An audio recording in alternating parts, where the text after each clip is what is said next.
Aloha, aloha, everyone out there in the beautiful world, but also right here in Hawaii. I'm so honored today on the new Coito show. I'm going to brand it this way. Let's try something. You know how I'm always trying new things here at Hawaii Sports Fans. So honored to have brought in so many great guests. And today, we're going to keep that momentum going with former University of Hawaii Athletics Director Ben Jay. So, sending our aloha out there to Northern California and to our friend Ben Jay. Aloha, how are you, Ben? Aloha, Wayne. Thanks for having me on today. It's exciting to be here. You know, it's been a crazy time. First of all, in terms of the way the world is, the pandemic, the Black Lives Matter movement. I mean, what does it feel like for you in your life, and where do you rank these times? It obviously been very unusual. Our country has never seen anything like this before. Mm-hmm. But along with that, with the recent incidents and the Black Lives Matter movement that's going on, I think it's a telltale time for the United States of America and for the country to really start having some Mm-hmm. conversations that really need to be had. I think obviously on the pandemic side, there's a lot to learn about what has been happening to us. Being shut indoors for the last 3 months Mm-hmm. really tell us that I haven't had a haircut in like 3 months and everything. But uh, that and getting used to life that I think is going to change, especially for college athletics, Mm-hmm. for universities, and the everyday workplace. I think it's going to be a new normal. I think in terms of the Black Lives Matter movement, it's conversations that I think that we as a country have needed to happen even long before this. Mm-hmm. I mean, it's unfortunate about the deaths of those African American men and things, but finally, I think it is about time that we realize that this conversation, this very, very important conversation, needs to be happening. Well, this conversation has hit every sphere of society. Pro athletes speak out, but on the college level, it's a little tricky. And I've noticed in the Mountain West, not every school. Some schools have put out, straight up Black Lives Matter videos, and it featured their black voices and their athletes. But some schools are not as quick to embrace this and just talk about that as well. Well, I think again, it comes down to what the individual's programs are going to want to support in terms of their students, Mm-hmm. and especially the student athletes that play a prominent role on their campuses. So I think in a show of support for those student athletes, as we would any student organization that Mm-hmm. on campus, Mm-hmm. that we are going to support them and promote them and give them their voice and to be able to speak about the kinds of things, the kinds of experiences that they go through. I mean, until you've been the target or perceived target of racism, Mm-hmm. um, I don't think anybody can really understand it unless you've actually lived through it. I Mm-hmm. mean, we as Asian Americans, like that, so we've had the same Of issues course. of being targeted, and so our voices are important too. So, like Mm-hmm. I said, it is a conversation that needs to happen, and how people choose to support it is up to them. Well, this conversation also extends into different rights as well of Native people, of minorities. We talk about the Chinese Exclusion Act, which wasn't that long ago, and your family came pretty while ago too. And just talk about that and your family's lineage in America. Well, I'm one of three sons born to immigrant Chinese parents who came to America. My dad came to the United States when he was a very small boy and immigrated, ended up in Ohio, in Columbus, Ohio, and living with his uncle Mm-hmm. and growing up there.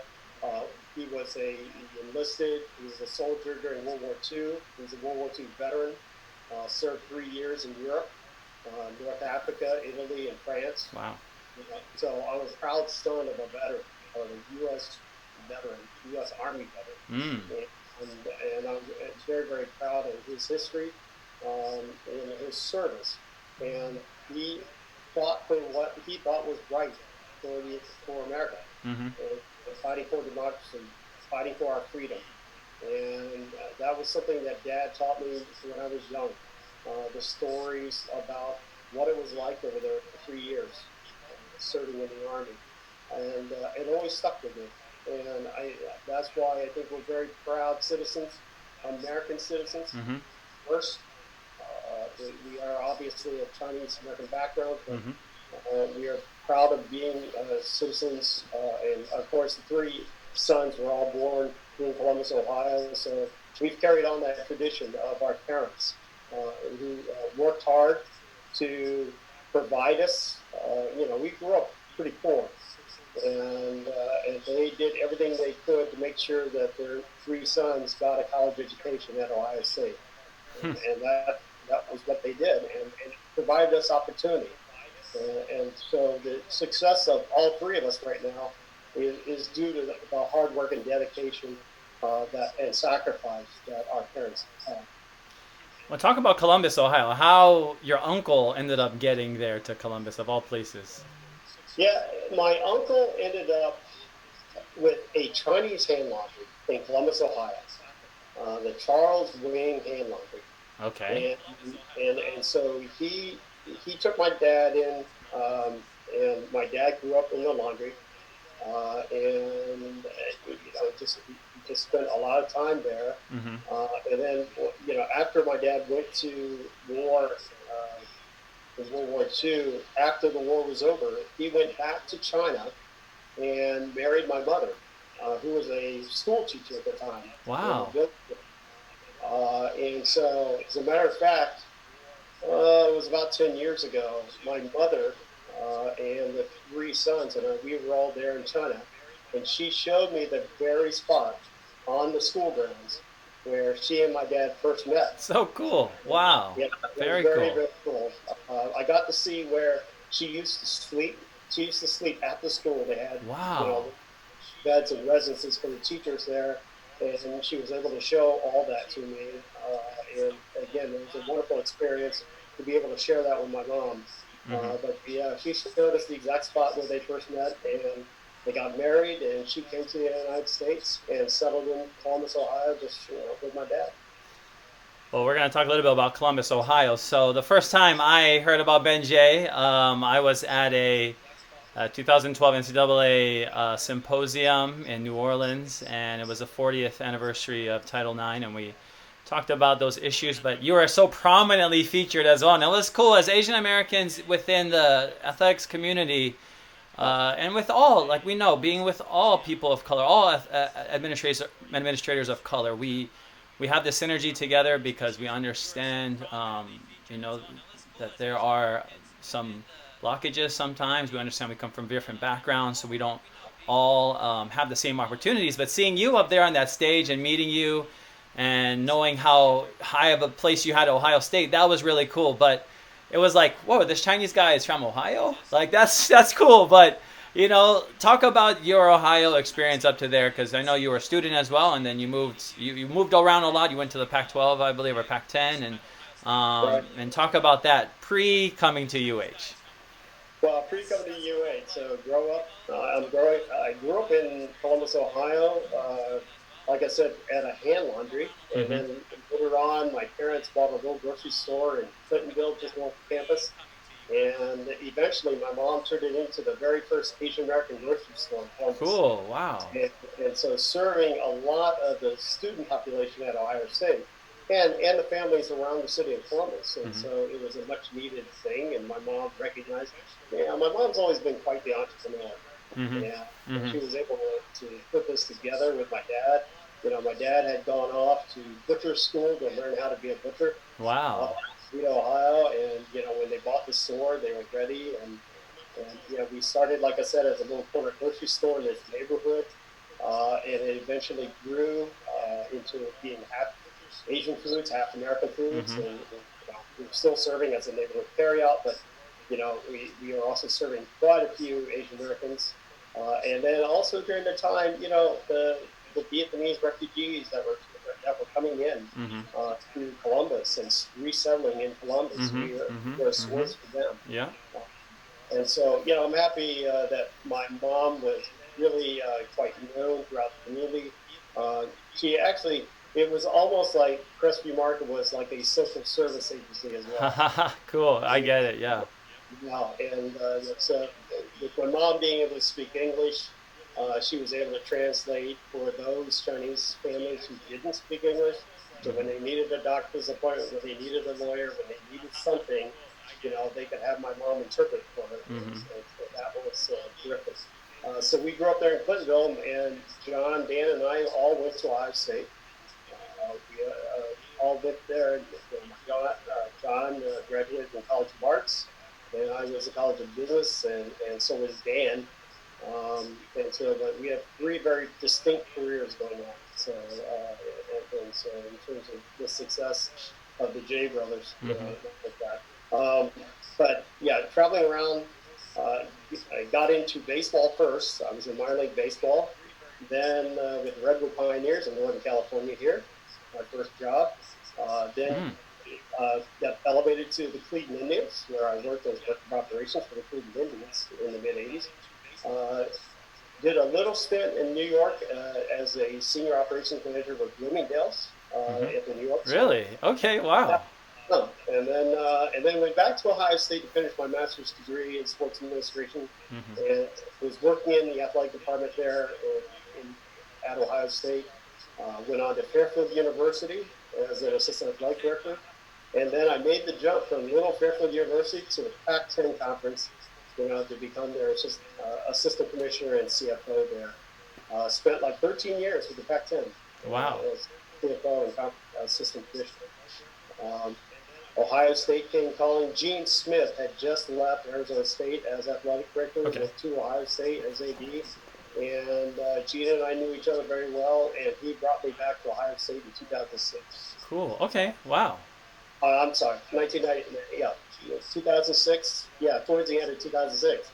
Because Wow. I remember my very first football game was the Ohio State Michigan #1 versus #2 football game. Wow. That was my first game back. I served 6 years with Dean as his senior associate athletic director and CFO. Uh, did quite a bit of construction projects. Did a lot of. I think I worked on 16 construction projects with Gene in 6 years. Wow. And Wow. many of the facilities around the athletics village, as I call it, were ones that I worked on. So very pleasant. And then the University of Hawaii came calling. I was able to join as the athletics director at the University of Hawaii. Well, talking about Ohio State, one of the things that you were able to set up while you were athletic director UH was that game against Ohio State, and a lot of us have such great memories. First of all, we wore the best uniforms ever at that game. Yes. But that experience for you, for UH fans, for myself, and so many of the people that I brought as well with the Hawaii sports fans that I did bring up, it's just that game day atmosphere, that intergenerational, northeastern Ohio, northern Ohio, whatever, just that family feel as well. Just talk about that and that experience and how that all came about as well, our game. Yeah, it was really interesting because Martin Jarman, who I worked with at Ohio State, he was in fundraising at the time. He's now the athletic director at the University of UCLA, at University of California, Los Angeles. Now. Oh, okay, yeah. Oh, wow. Called me for Gene, and Martin and Gene talked to me about having a game in Columbus. Mm. I said, I've been waiting for this call. Yep.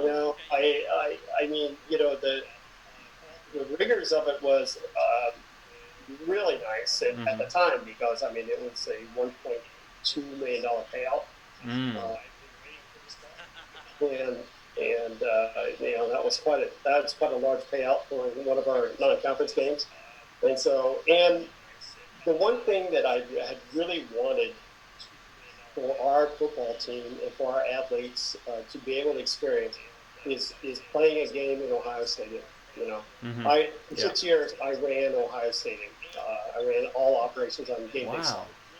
And so I know the traditions. I know, having been a student there, then having been an administrator there, what game day is like.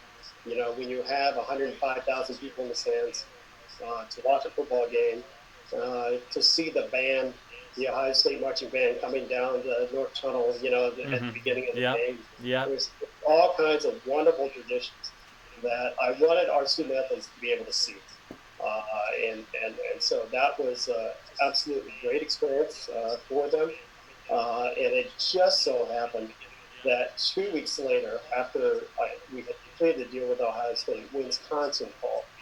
And my friend called me from Wisconsin and asked me if we would consider playing Wisconsin that year. They had an opening. Yep. So, and I have to admit, Wayne, it was very hard to turn down. Yeah, the It was money. Yeah. the $1.1 million payout, and so that would have afforded us $2.3 million. Yeah. And we were going to net, probably in the neighborhood of 1.8, $1.9 million after expenses. Wow. And it was a great financial shot for our budget. Mm-hmm. But it was something though that I had talked to Norm Chow about. I did not take the Wisconsin game until I talked to Norm, Mm-hmm. and Mm-hmm. I said, Norm, I mean, this is what it means. This is how much we're going to get. I mean, but we tried to do them back to back so that we didn't have to fly back Yeah. to Hawaii. Yeah. Unfortunately, Wisconsin couldn't do that, so we ended up 2 weeks later having to fly back to Mm-hmm. Wisconsin that day. But I think to be in Ohio Stadium, to be in Camp Randall Stadium, those are experiences for our student athletes that are unmatched. Just unmatched. I totally agree. And if anyone wants to go and check out my video of the jump around that we did at Camp Randall, I was so happy to be at both of those trips. I had to fly home in the middle, but it was the feeling of Hawaii and our program and elevating to that level and being big time. That's another struggle that we have, is trying to be at that level. But I think also the Power 5, non-Power 5, that whole dichotomy is also clear a barrier from being able to, achieve national prominence. Or it's more difficult. I mean, just looking at Central Florida. I mean, obviously we have Boise, but looking Right. at more other teams. But looking at UH from that perspective, I mean, is that the goal? Should the goal be, in my opinion, it should be to get into the Pac-12, and is that a feasible thing you think for Hawaii at this time as well? I, I think trips like that are great. Um, I will tell you that Alabama called us, and wanted a game, Mm. and so, but you have to be careful. You can't play that many games, that many paid games. Yeah. If you have one a year, that's something. Yeah. That's one thing. Mm-hmm. Mm-hmm. You can't overwhelm your players, and especially with the travel involved. For sure. That's tough travel to get there. So we are very, very cognizant of that all the time, and things. I think playing Pac-12 schools though is something that should be achieved. Mm-hmm. I think Dave has done a great job of scheduling those games and things. And so when you're able to play at UCLA, and when you're able to play at Washington or one of those teams, I think that's great for the program.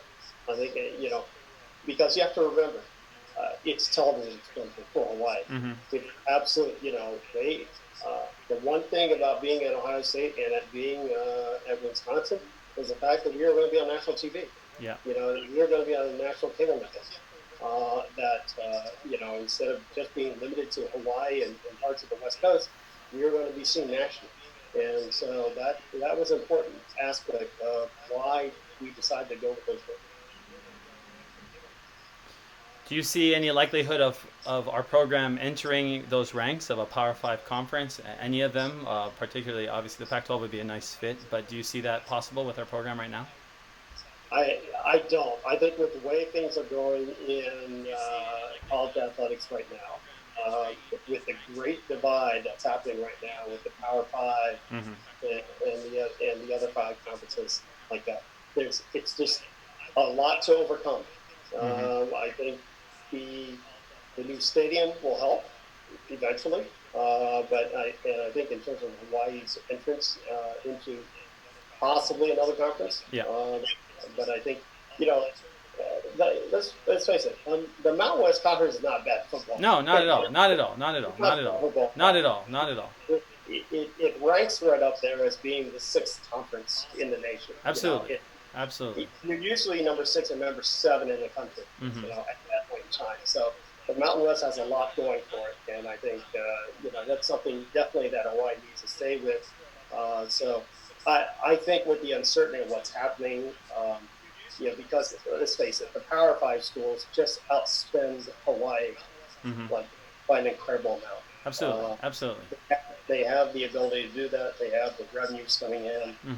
They have the television rights coming in, and so I think that's going to be tough to overcome. Well, yeah. I mean, I'm looking at like the chicken and the egg coming. Like you're going to get the egg if you can achieve that high chicken status. But speaking of the divide as well, and I understand, we've been talking about this for years. The Power Five trying to achieve autonomy, and especially this year trying to flex it as much as possible, given that the NCAA has been pretty ambiguous, and now they've set some definitive dates. But as we know, anything can still happen, and something likely will. But given that the non-Power Five schools and the Power Five having that divide, what do you think about just a separate classification for the non-Power Five schools or the Group of Five schools? You know, um, that's been talked about, and my buddy who's the athletic director of Northern Illinois has pitched it Mm-hmm. as an idea. But I think in terms of having their own bowl games or things like that, we know there's so many opportunities in bowl games, but I think the group of five conferences really need to come up, I think, with its own group of bowl games, Mm-hmm. Mm-hmm. have access to TV and Mm. things important Yeah. to our football programs in order to achieve that. I, I, again, there's such a revenue divide. I just don't know how. Right now, just trying to keep up with all the changes that are going on. Yeah. Uh, the student athlete benefits. Yeah. Obviously, a lot of that Mm-hmm. started while I was still there. Mm-hmm. The extra meals. I think the cost of living stipends and things, and it continues to change now with the images lawsuit. The images settlement. Yeah. It'll be interesting to see what happens with student athlete images Yeah. and Yeah. who will be compensated for it. So I think so. And yet, our institutions, our mid-major institutions, are still trying to turn along, and attracting enough donations, attracting enough ticket revenues, and marketing sponsorships and things like that in order to help pay for this stuff. Yeah. So it's always a challenge. Always a Absolutely. challenge, especially for the group of five competition. Well, let's go back to your time at UH as well, and let's go back to some certain events. I know from the something we talked about before you got on, our name, our nickname, and going with Yeah, Rainbow Warriors and Rainbow Wahine. I mean, to me personally, that's for your legacy. That was one of my best moments because I thought that was important, and I think it like codified our belief in the rainbow and our belief in that era and that logo, which was kind of been marred by.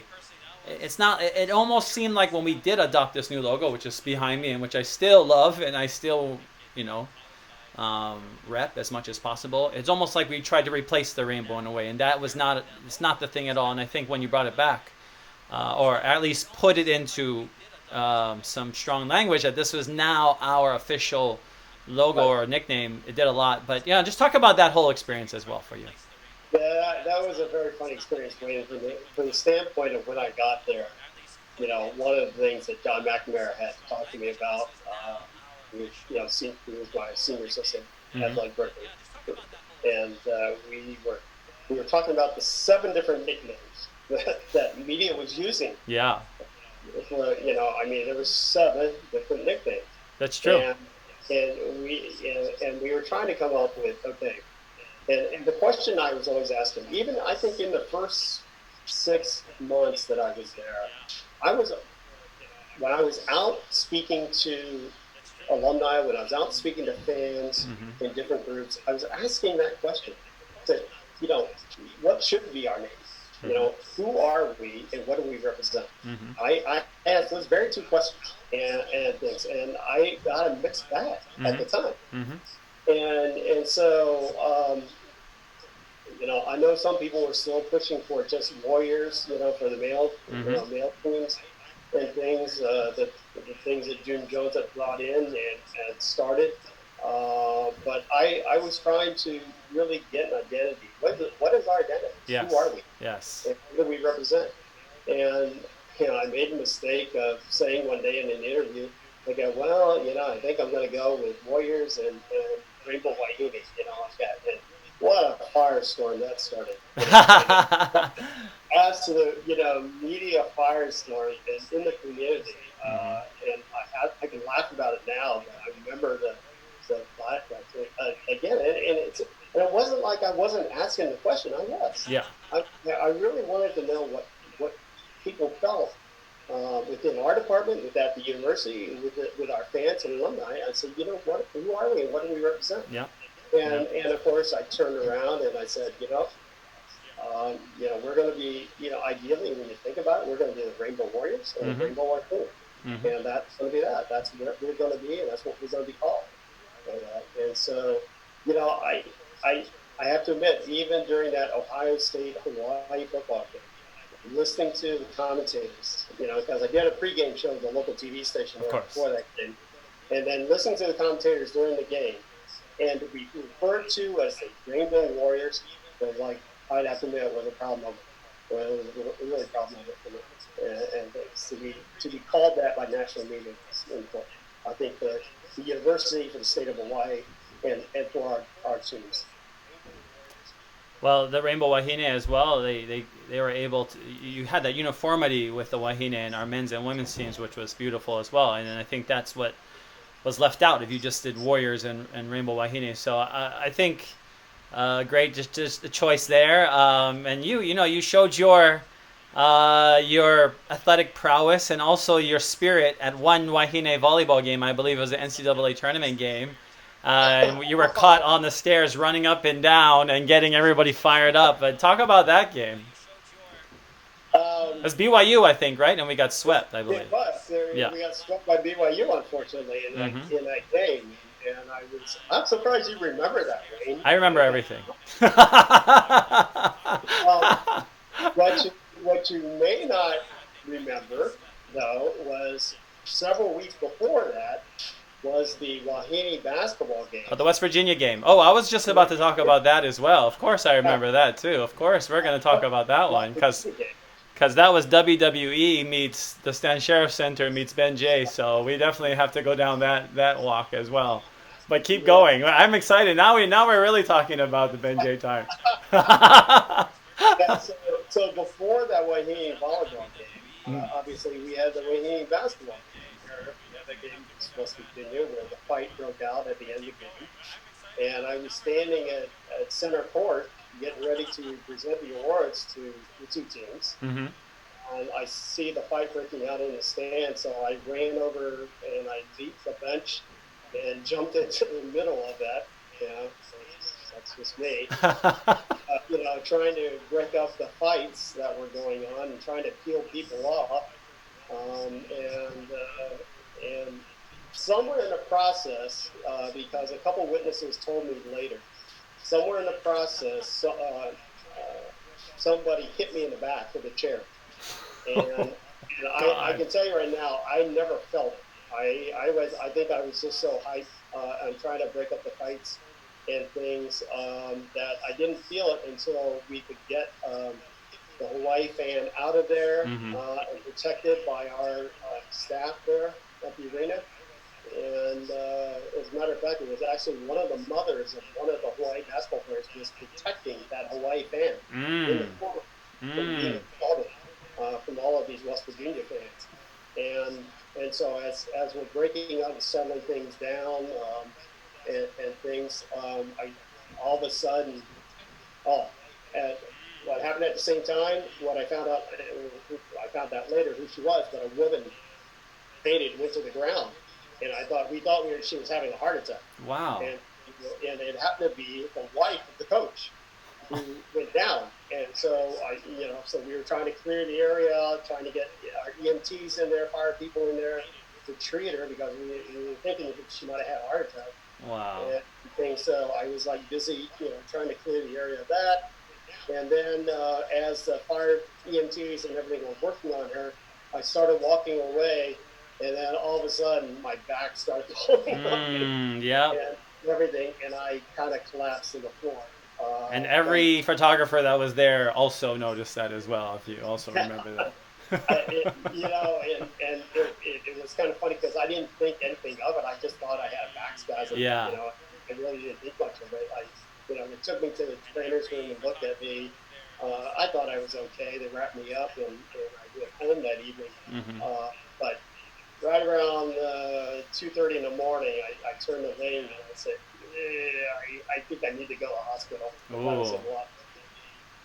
And everything. And that's they took me. She took me over to Stroud Medical Center, and they X-rayed me, and I found out that I had fractured 3 vertebrae. Oh my gosh. And Wow. yeah, like that. So not much they could do because of where the fractures were in the vertebra. They couldn't really operate on me, so I was just going to have to heal on itself with medications and things. So I was wrapped, I think, from my armpits all the way down to my waist in wrap and everything. And so go forward another couple of weeks, and we're at the volleyball Mm-hmm. games Mm-hmm. and things, and I'm sitting there with Ling and my kids in the stands, and we're in that crucial part of the volleyball match, and and the fans were just kind of quiet, Yeah. and Yeah. because the Wahine were losing, Yeah. Yeah. and so They were. I turned to Ling and I said, I'm going to do something that may embarrass you, but I'm just going to do this anyway. That was And awesome. That was awesome. and so yeah, I started running up and down the stands, trying to get the fans up off their feet and things, and to try and rally the team. And unfortunately, it didn't work, but it was a good try. That was a rough one. BYU was good, but that image of you sitting on a step with a towel around your neck will always be one of those lasting images because it personified so much, and that we tried so hard, and you gave everything, and I appreciate that. As a fan, as someone who people associate with this program as well as being a big fan, I thought that was great, and it showed a lot. But a lot of things that you would say as well could sometimes get you in trouble. Oh, But and at the same time, it was stuff that needed to be said too. So let's go back to the conversation about the cutting football thing that was kind of like taken out of context, really, but kind of explain the reporter and that whole situation as well. well, boy, you're bringing back the memories. Oh, we want to know the Ben J. You know that we're friends, so I can say whatever I want to Ben J. Because Ben J. It's all love here on our show and for the program. But hard decisions, hard things needed to be said because let's face it, like you said, our budget. We're in the red. We're taking big payouts from teams for playing them. So and your frustrations got sent across the country. I had people, my friends Yeah, in South Carolina, texting me and asking me if we were dropping football, and talk about that. well, the funny part about that was that wasn't the message. That wasn't the message I was giving to the board Mm-hmm. like that. It Mm-hmm. was taken. It was taken so far out of context. Mm. The board and the athletic council of the board asked me to come back to them with what I thought were options for the department to reduce the deficit, to try and come to a break even. We had been operating several million in the red Mm-hmm. and things, and we had, when I first got there, we had probably an aggregate deficit of close to 12 to 14 million at the time in Wow. the red, Wow. and that I inherited and things. And Tom Apple, the chancellor at the time, stepped up and basically said, hey, I want to give this athletic director a clean slate, Mm-hmm. and we are going to basically take the 15 million off the books, Mm-hmm. take the debt off the books, and give them a fresh start and everything. And that, and Tom was brave. Tom was brave in doing it, but he supported the athletics program and things. This is money that was already spent. It Mm-hmm. wasn't cost. This was money that was already spent. Of course. So, Of course. Of course. but I think psychologically we needed a new boost. Mm-hmm. We got to remember that when I came in, we were coming off of Wonder Blend. Yeah. We were coming Of off course. a lot of attacks from people at the legislature for Wonder Blend. Yeah, and for Was people that don't remember that, that's a Stevie Wonder incident that happened on the watch before yours as well. But you inherited that perception that UH mismanages money. You know. and yeah, and things. And so we were trying to right the ship, in terms of, I think, financial basis. I think what we need to do. So the board asked me, what would be your options in terms of sports, and so I worked up an analysis where I basically gave them three options, and included in that option, one option had cutting certain sports, Mm-hmm. another option had cutting other sports, Mm-hmm. but keep in mind though that you can't do that without Title IX in mind. Yeah. Yeah. That's a thing that you have to be careful Of about. course. Of course. And so I think that really hampered those options. The last one, obviously, was the really nuclear one, Mm-hmm. and I said that would be cutting football. Mm-hmm. But Mm-hmm. I couched that when I said that, and I said, listen, we can't cut football because football is what basically brings in most of the revenue. And Nobody wanted to hear you say that part though. They just wanted to hear no, you say the cut football part and run with that as far as no, possible. it was the 5 o'clock story, the 5 o'clock headline. Mm. In terms of, Ben Jay says we're going to cut football. No, that's not what I said. If you would have read the paper, which was available to the media Mm-hmm. at the time, you would have seen that the analysis that was done in terms of what we would save if we were cutting certain sports. That's what the board asked me to do. That's the answers that I was giving them, Mm-hmm. and I told them that. I said, and the third option, the nuclear option, just wasn't possible. Yeah. Of Playing course. football is possible because of the Of revenues that course. it brings Of in course. Yeah. to fund the rest of the Of department. course. Yes. Yes. Of course. And you talked about that the kind of the pushback sometimes you would get. You also kind of went on a little Twitter storm for a little while and talked about the light bulbs, and that kind of was reminiscent of the soap situation with Colt Brennan, if you remember that before your time as well, where Colt said we don't have soap in the showers and people are bringing soap to the facility and like showing up with bars of soap. But talk about that. And you actually put the light bulbs in and stuff. And what was that experience like? Yeah, again, Wayne. I mean that story gets twisted as well. It's kind of funny, but I mean, um, several of the women student athletes had Mm-hmm. come to me, Mm-hmm. and said, hey, Mr. J, at night when we leave practice or Mm-hmm. when we're leaving workouts and things like that, we don't really feel safe, Yeah, because there's a lot of lights up, in the complex. for sure. And so, and I had been trying to work with maintenance in terms of getting all those bulbs replaced Mm-hmm. and getting them fit with the new light bulbs so that we could, light up the place Mm-hmm. for the safety of our student athletes. Because everything we do, anything that we do in college athletic sports is all for the student athlete. Yes. And health, welfare, and safety is our job. And I wanted to get it done and things. And it just seemed to be delayed after delayed after delayed of trying to get that work done. And I got frustrated with an answer that I had received as to how long it would take to get it done. And again, rookie AD, I made a mistake. Basically, tweeting out my frustration. Mm-hmm. Um, and I remember I was on my way to Big West meetings in Anaheim. And when I landed in California like that, I had a message from Derek, our sports information director, asking me, "What did you do?" And I go, "What are you talking about?" Yeah. And he says, "Well, this thing about the light bulb just blew up, And I said, "Oh gosh, I know." And And lots of lessons, and that and we're not bringing up sore spots. We're just bringing up the lessons, and in our department really is so unique, and our state and the situation is obviously very unique in the entire landscape of sports. But when you look back on your tenure at UH, what are some of your most proudest moments that you can think of? no doubt, I think, and I look back at it, the group of coaches that are there currently. When I got there, dealing with Wonder Blender, I was also handed 12 coaches contracts that I Mm. had to decide whether I'm going to renew or not. Mm-hmm. And I Mm-hmm. had not seen any of them play, any of them coach. Wow. And I had to spend that year really evaluating our coaches to decide as to whether we're going to bring them back. And so that's a tall order. It's one thing when you're dealing with 3 or 4 coaches. It's another thing when you deal with 12. Yes. 12 head coaches. Now, at the time, when I came in, Norm Chow was already under contract. Gib Arnold was already in the middle of a multi-year contract. Bob Cool had just re-signed and on an extension. He had a 3-year extension at the time when I arrived.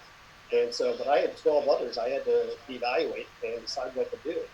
And obviously, I was getting pushed from different external folks in terms of this coach or that coach and things. But I really want to take my time to evaluate them. That's what you need to do with your coaches and get to know them, get to know their style, get to know what they're all about and how they recruit and everything. And I'm really proud that and again, it was kind of funny that I got criticized for it, but I went ahead and re-signed all 12. Over that time, over that first year, what I really learned was Hawaii is already a unique place as it is, and the coach there is very unique, and you have to understand the landscape and the culture and the traditions and things. And I felt like this group of coaches really represented that. Now, some of them didn't quite have a recent record, but I was seeing gradual improvement. I was seeing enough improvement to re-sign them. So, I'm happy. I'm happy to follow. I follow them today. When I take a look at Mike Trapasso, Maura Beeman, Ron Miyashiro in golf, Bud Naganini, women's soccer, June Hernandez, tennis, Charlie Wade, men's volleyball, Maureen Cole. Maureen doesn't get enough credit. But when you talk about water polo on the national basis, Maureen's got Hawaii water polo up there. And then when you think about it, you're lucky enough to have Jeff Hall, who was an assistant at the time, take over this, the beach volleyball program. And look how successful that has been nationally. So that group of coaches has been tremendous, just tremendous. And I think Dave Matlin has done a great job in terms of selecting the other coaches to round out the program, and has brought great success to Hawaii in the athletics program, and that's a credit to Dave. Well, you announced, I believe, about 6 months prior to your departure that you would be leaving to make a transition, to trying to seamless transition. And talk about what led to that decision. It was both, I think, a family decision, and it was also, I think, at the time, you remember Tom Apple had been let go as chancellor of the university. Tom and I were very arm in arm, I think, in our vision. We were very close in terms of what we saw needed to happen for both the athletics department and the university as a whole. And I worked hand in hand with Tom. Really enjoyed working with him and really shared his vision as to what Hawaii should look like and things. And I can't think of a better man to work for in Tom Apple and things. So when he left, of course, we had an interim chancellor and things, and so and I worked with the interim chancellor for a while and things, and so at some point, you got to remember, as athletic directors, we basically worked for the president or the chancellor, and things, and they wanted to make a change, and I said that's fine, I'm a professional, and I know in this business that I serve at the pleasure of the president or the chancellor and things. And so at least I knew that was the direction they were taking. I think for my family, it was, at the time on the islands, when you're the family of the athletic director, it can be tough sometimes, especially, it's hard. It's hard on spouses, when you're publicly being, not yelled at, but people are not saying kind things about your spouse like that, and that's hard on families. Yes. It's hard on any of them. Families and things. I think that also played a part in it as well. Well, when you look at the challenges, and if any other AD was to come in at this time, and Dave Matlin has a history with UH, so he kind of knew what he was getting himself into for sure. But what was something that you would tell an AD coming from anywhere, even if they had a lot of experience somewhere else, what would be something that you would share with them? Well, I think they definitely have to understand what the island's all about and what the traditions are and what and things and I learned that coming in. I spent a great deal of time learning as much as I could in talking to different groups, in talking to our fans, talking to our alumni, really getting a feel for what was going on the island, how did they feel about the university, what did they feel about the program. Obviously, we have tremendous Hawaii fans, and they're very, very loyal to the program, and you're very fortunate to have that. And it was just a matter of right now, how do we bring more success to the program? Mm-hmm. Like, one of the things that I'm most proud of was specifically for the student athletes. As I said before, everything we do is for the student athletes. And when I first got there, our graduation success rate, the grad rate was like 63% in the athletics department, Wow. Wow. and we really went out to make a change in Mm-hmm. that. And so, I got together with our vice chancellor in terms of academic services, and we put a plan together for our academic center to really help improve the academic record of our student athletes. And by the time I left there, like that, it had gone up 10 points to 73%. Mm-hmm. Mm-hmm. Dave Matlin has done a great job of continuing all the work that we've done on the student athlete academic side. And I think his graduation rate now is up to like 88%. Wow. I mean, Awesome. that's getting up to Ohio State. Yeah, that's I think amazing. it's about 92% Wow. graduation. And that was always my goal. My goal Mm-hmm. was to raise the academic image of the department. Um, while I was there, we were able to get the department GPA over 3.0, and we did that for 3 years while I was there, and we were able to get the highest APR score for each of our teams, Mm-hmm. and Dave has matched that. Dave has continued that work, and the teams continue to do great work in their academics, and their APR scores have risen because of it. So it was something that had to be done, I think, for the department. We needed to graduate more athletes, and I think that's something that we are very, very proud of. And so that was that. I think you can only work on what you can control, Mm-hmm. Mm-hmm. and I learned that as a flight director. I can only do the things that I can control, that I can work on, and things. Some of these things are not in my Of course. Of so, course. but I think we were bringing new ideas. We were, I started a study, just a small study, to start talking about a new football stadium and things, and I'm glad to see that happening now. But I think for any AD coming in to Hawaii, you best understand the culture. You best understand the people, and what it's going to take. I think to keep some of the athletes. That was something I talked to the coaches all the time Mm-hmm. about. We have to try when recruiting. We got to try and keep as many of these local athletes home Yes. as possible, playing for the University of Hawaii. Our goal was always, can we keep 2 out of 3? Our goal was 2 out of 3. I know that was ambitious, but can we keep 2 out of 3 best players in every sport, Mm-hmm. Mm-hmm. at Hawaii? And that was something that we all strived for and everything. And so I'm happy to see the success of the program in several of the sports. I congratulate Bud Nakamini, when she got into the Big West playoffs, Mm-hmm. for soccer. Yeah. I think that was a big moment for her. It was. It's a great But game. I was there as well. Yeah. yeah, I love seeing Charlie Wade and taking the team number one in the country, and Mm-hmm. Maureen Cole going back. And anytime Laura Beanan has success, I love that too. And also see, now this past week, seeing one of my Passage players being drafted in the baseball Yeah. draft. So another thing. Jeff Hall continues to do great work with beach volleyball. So yeah, I'm really happy watching all of them succeed. Well, you talked about the fans, and that's something we discuss a lot on my shows is how do we retain the fans, because we've kind of hemorrhaged fans since you left and prior to you coming as well. There was kind of a trending, but that seems to be because you were here in 2011, our 1 I in was there. 11 year. I was there in 2013, Oh, 14. 13, yeah. So 13 was our 1 in 11 year. I'm sorry.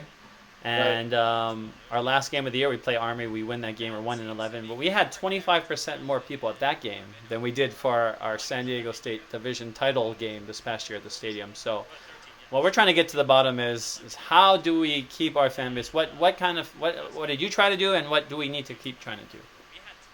Well, I think I think one of the things that I think that they are working on there, I think making sure that tickets are affordable, Mm-hmm. for the fans, for families. I think we got to, when I was there, we were always taking a look at what can we do, what can we package Yeah. in terms of for small businesses Mm-hmm. to be able to afford a package, to be able to have some tickets that they can use as part of their business and things. I mean, I think we were all part of the large and corporate package business with our tickets, and I think we needed to really fine tune that to get down to the small business owner because we all know how many small businesses are run in Hawaii, Yeah. and they're great fans and supporters of UH, and I think that was something that we were looking at in terms of how can we make it affordable for them. Obviously, though, I mean, let's face it, the real kicker, you got to win. You got to win football Mm-hmm. games, Mm-hmm. and things. And I think for the fact we had tremendous student athletes. Our fans were really good about supporting the student athletes that we had. We had some pretty exciting games in comeback games, Yes, we did. and we had a number of those. Where we came back at the very end. I remember winning the Yeah, UNLV of game. course. Yes, one of the best games at the stadium ever, I would say. Yeah. Yeah, that last game, and so especially against your rival like UNLV, you want to beat them no matter Mm-hmm. what, no matter Mm-hmm. what your record is. And so that, all in all, I think there is still a tremendous group of fans that are hardcore, and I think what we got to do is bring back the occasional ones, Mm-hmm. the ones that might try a game or two, and so we have to give them options as to try a game. Yeah. We have to, I think, have elements at the stadium to entertain their families and things. And I know they've done great things about that. We kind of started that back in 2014, uh, especially with the students. We were really working with the student organization to try and keep the students interested, coming out, having a large tailgate party just for students there outside the stadium and things. So we were working on many tracks at the time of trying to keep them involved with us and supporting us. Well, and all those initiatives still something that they're trying and working on and trying and trying. But the chapters keep going for Ben J. You end up back on the West Coast, and talk about what post UH life has been like for you. I'll tell you what, and I think one of the best things that was great about it is that I was able to spend more time with my family. Mm-hmm. Uh, I think it was critical at that time. I think we were early teens at the time, and to be able to spend more time with them because I mean, the athletic worker's life is not easy. No.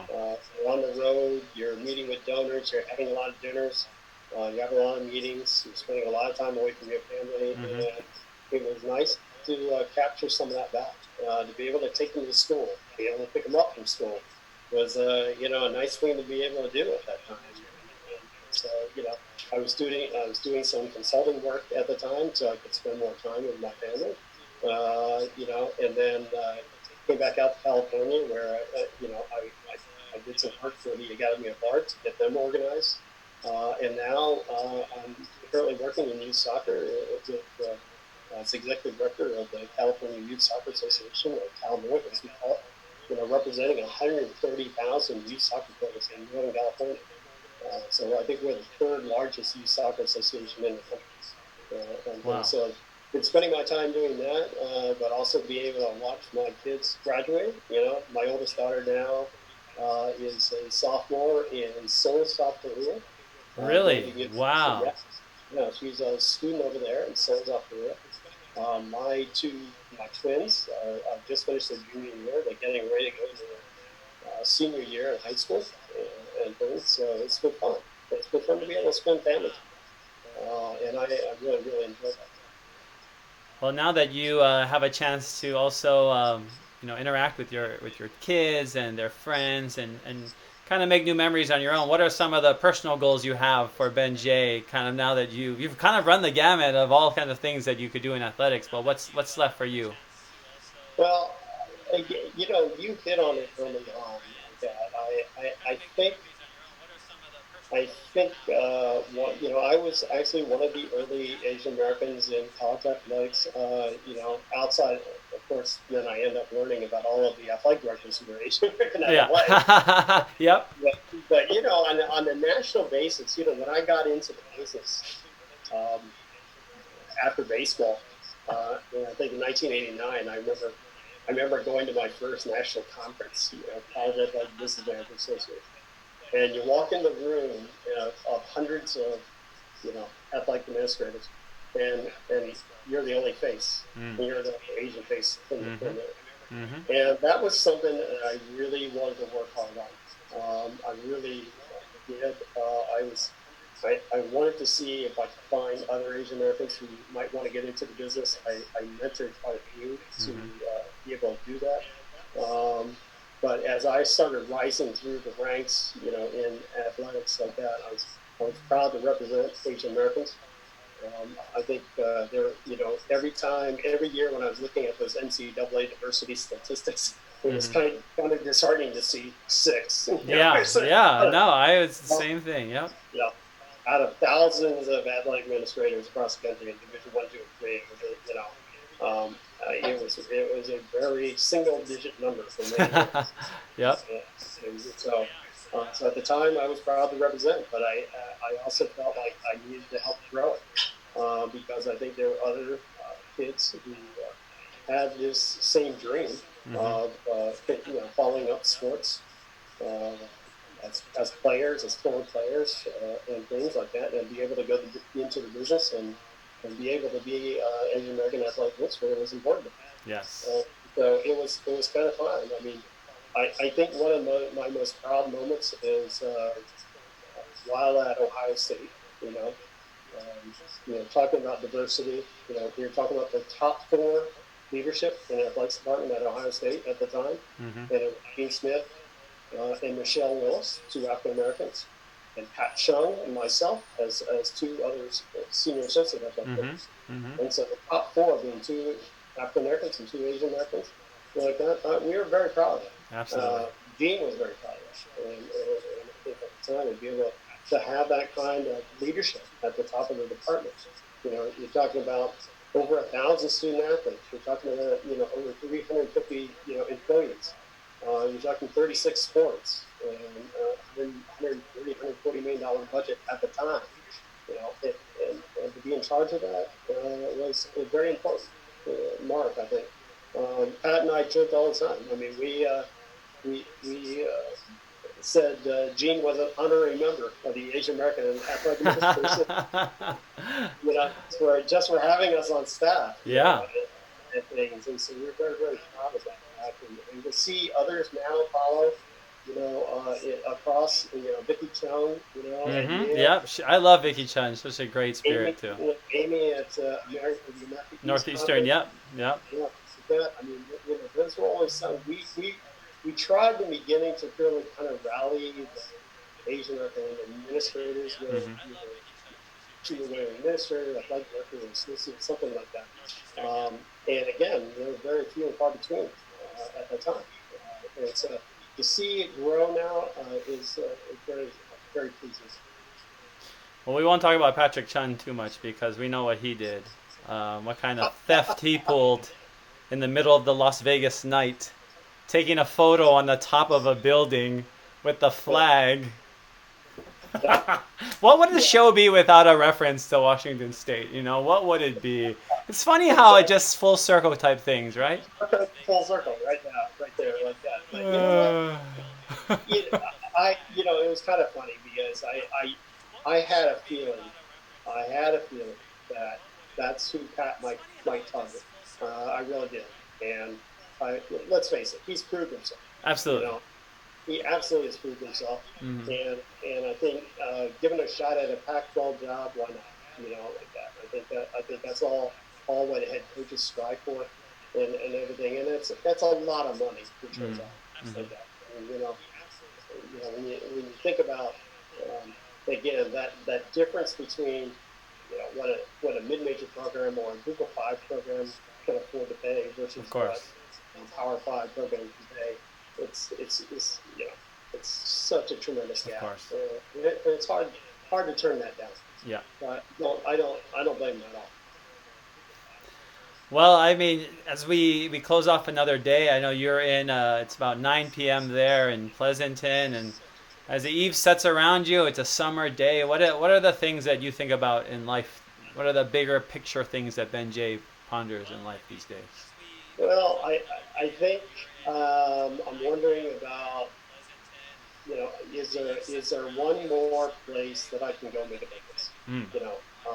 Like that. I mean, I'm enjoying the work that I'm doing right now, but I still think in the back of my mind is if it's the right place, is there a place where I can go make a difference? And I'm always thinking of that. Like in every job that I've taken, it's always been with that mindset. Mm-hmm.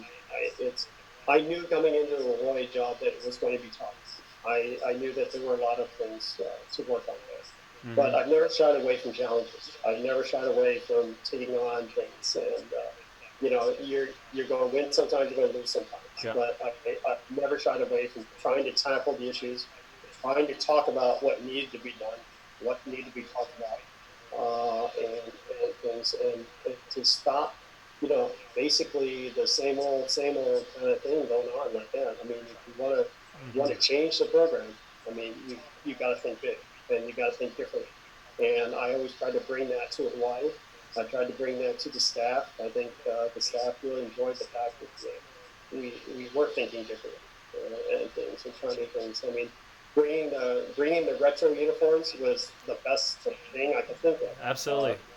Talking to fans, it was like they always referred to back to the old the logo, and so we talked about it in baseball about bringing back the old uniforms between 80 to 85, I think, or whatever. Mm-hmm. We talked about it obviously with Under Armour and football, and of course that came back with that flashback uniform. Mm-hmm. And we talked about it in other sports in terms of representing. I know that Charlie Wade did a lot of great stuff on the back of his volleyball uniform and recognizing the history, because you do have to recognize the history. Of course. Of course. And I think you have to, be able to represent it like that. Now, you keep that logo behind you. That is the logo, but you also have to remember your history and where you came from. Absolutely. And proud moments of UH athletics that happened under that flag.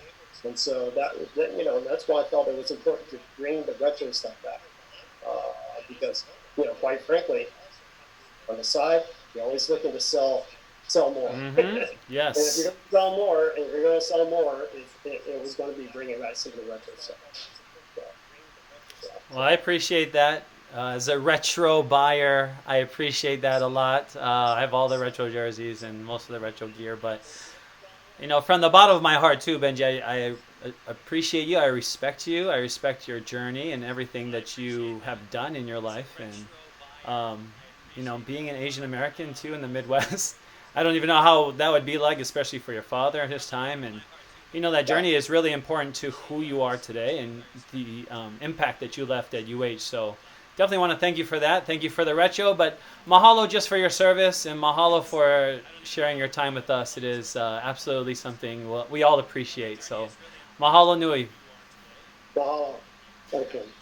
And for Ben J, I'm Wayne Coito. We'll see you guys on Wednesday for our next Hawaii Sports Fans Adventure. Aloha.